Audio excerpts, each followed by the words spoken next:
Hallo daar, dis in en omtyd en ons is alweer by die botaniese tuine, maar dis daai tyd van die jaar. Doug, welkom weer by ons. Ons gaan bietjie laat Doug vir ons vertel wat die werkinge is hier by die botaniese tuine. Ons weet nou, hier is klomp plante hier en dan het ons die kwekery. Doug, hoe werk, en jy mag in Engels antwoord hier, hoe werk dit van stiggie maak, saad maak tot wanneer dit in die kwekery is? Wat is julle werkinge hier? Well, it's an important facility for a botanical garden. You know, most botanical gardens do have propagation units. And the main point is to do accession plants. And that is to collect plants from the Southern Cape region, which we represent, and to do cuttings and collect seed with the idea of propagating to restock our garden. And you go onto people's properties and you get permission We to go do on, that. we've got permits to do so, and we go and get the landowner's permission. We go and collect what we need to collect. There's some critically endangered and very vulnerable plants in our area, Okay. and we will concentrate on those to a certain point. And the thing is to get them into our garden so we have stock to do other cuttings or collect seed. And especially if it's endangered, then we can continue the propagation of that plant. Okay. It becomes less endangered. So from here, So the propagation unit has to have certain facilities. Okay. And as I said, most botanical gardens do have a propagation unit. So we've got the propagation house, we've got the potting shed, and we've got a seed room where we store our seeds and we collect seed.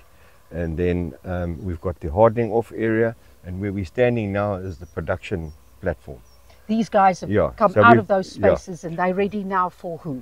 Who So come? now we take it from the hardening off, we plant it into bags or pots, and then we wait the period until they're saleable, and then it'll either be sold to landscapers or people that are involved in rehabilitation or restoration, and even environmentalists. And then also we stock our retail nursery. Okay, and you also have architects and people doing landscaping. They come here They come here, and yes. you can here do bulk. So if for they them. want volume plants, they come here because the nursery doesn't carry that volume, and that is picking up nicely, and that's sort of gives us an income to support the facility. That you see. is the actual monetary Correct. side of the garden. Correct. Nou sê maar voor ons te veel praat, Doug, kom ons gaan kuier vir jou dame wat die cuttings doen voor hierdie kuier te lank word.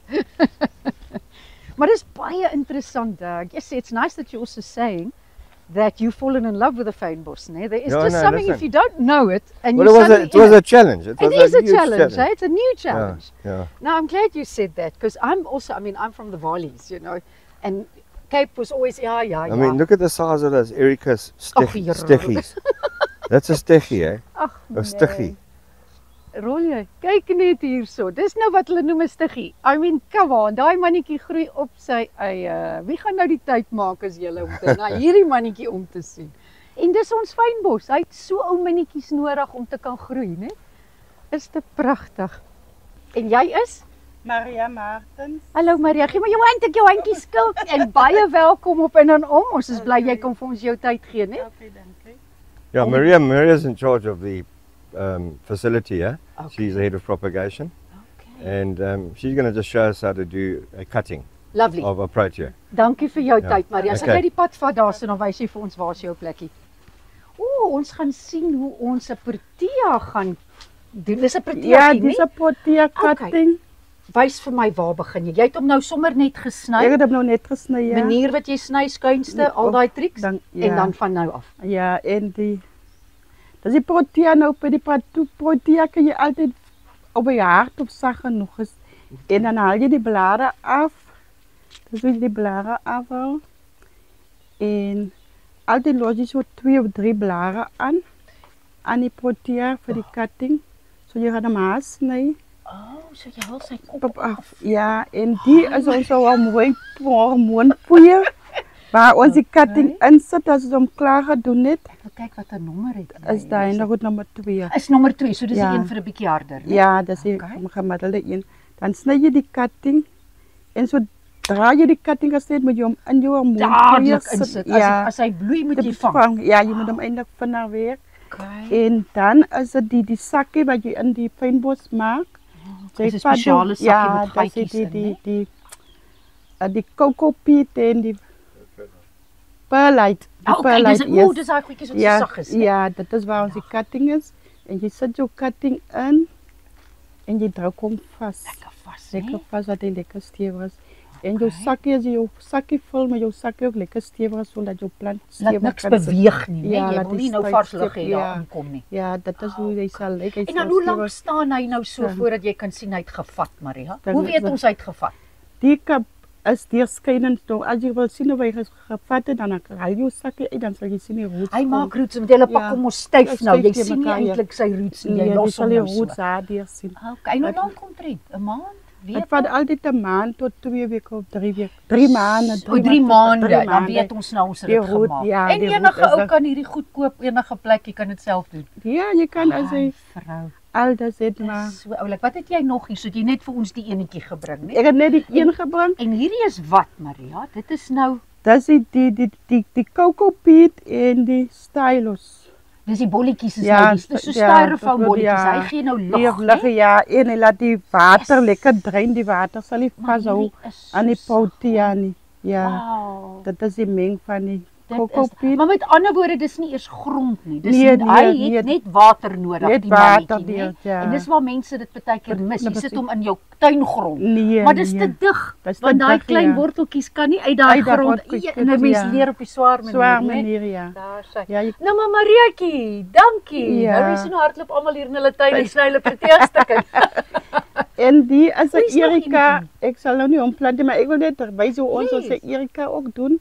Ons gebruik hier skeer vir my hier wat hy die puntjie het, die maak hom kaal, die worteltjies af. En dan sal jy hom sommer tabie met jou vingers, want dit is ook ek sny tot sy groeipunt af. En dan sit jy hom dinges in jou kompos. En dis nou daai kleintjies wat ons so in die sakkies gesien het. Ag, is daar te beauty. En dit groei, dis so 'n klein stukkie ja. Maria, dankie vir jou tyd. Hoor en sterkte met hierdie warm weer wat kom. Ja. En met Kersfees gaan julle seker lekker besig wees. Ja, die tyd van die somer as gooi die proteas en die Erikas baie lekker. Ja, want hulle van die Doug, this is another room. Yes. What are we looking at? This is called the engine room. Okay. So this is where the whole process starts. We've got 2 lots of activities happening here, which is your seed planting, which happens twice a year, normally autumn, for the proteas mostly, and then spring is the big one. Okay, we've completed our spring planting for this year. We don't do anything like that in summer; it's just too hot. And then we've finished all our stickies for spring as well. Okay, and what have we got here? Who's this? These are Streptocarpus. Okay. Beautiful Streptocarpus. Kyk net die verskillende groottes. En dan hierso? These are all trays now. We put everything from the seed trays into here, or we put the stekkies in here. And this is another Streptocarpus, but I've mounted someone on this ball socket. In a moss, I've made a moss ball, Kijk hoe cute is dit, man. Ach, is te oulik. Yeah, and I mean, it loves loves these conditions. Ja, en jy moet die bol natuurlik nat hou, né? En dan sê jy dan staan orgidee daar ook. Yeah, the orchids are there. So we've got a collection of wild orchids. Is hierdie nou willetjies? Ag, heerlikheid, maar kyk net hoe klein. Julle is net absoluut in paradys, maar ons moet nou groet. Doug, weer eens dankie. Julle leef in paradys hier en jy het ons alweer so baie geleer. Baie dankie vir jou en Maria. No, thank you. Nou ja, toe julle ouens, julle weet waarom julle plante te kom haal hierdie seisoen, is julle in George's natuurlik. En as julle kom kuier, kom koop en vat huis toe. Gaan julle goed.